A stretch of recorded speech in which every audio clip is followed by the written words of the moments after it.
Attendance at this year's Havana Trade Fair shows there's more interest than ever from foreign companies looking to do business with Cuba following détente with the United States. So far, though, this has not resulted in a rush of large-scale investment projects.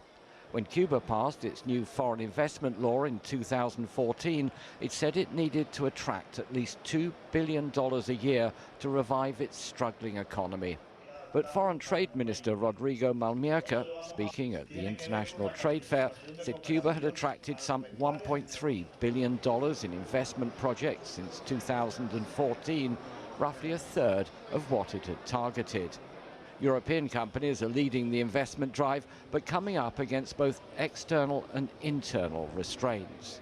The greatest challenge is to have access to credit. In the financial situation in Cuba, also with the lingering effects of the embargo, but there are still uncertainties in terms of monetary reform, in terms of connectivity for companies. There's a number of issues still that are of a regulatory and a legal nature as well, but it's certainly not a lack of interest.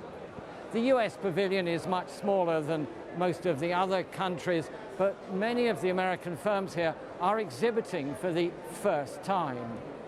Some, like the airline JetBlue, are already doing business here, while others are looking for opportunities down the road. Are you allowed now to sell to the Cubans?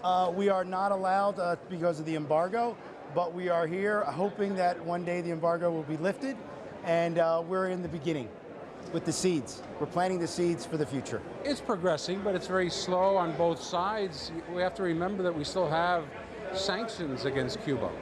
So, on the Cuban side, they're reluctant to commit to things. They don't know if it's going to continue after President Obama. So yes, it's going slow. But it's going. It's moving, and I think that's important. The United States is the largest market near Cuba, but US firms will still face stiff competition from Cuba's traditional political allies, even when the trade embargo is finally lifted. Michael Voss, CCTV, Havana.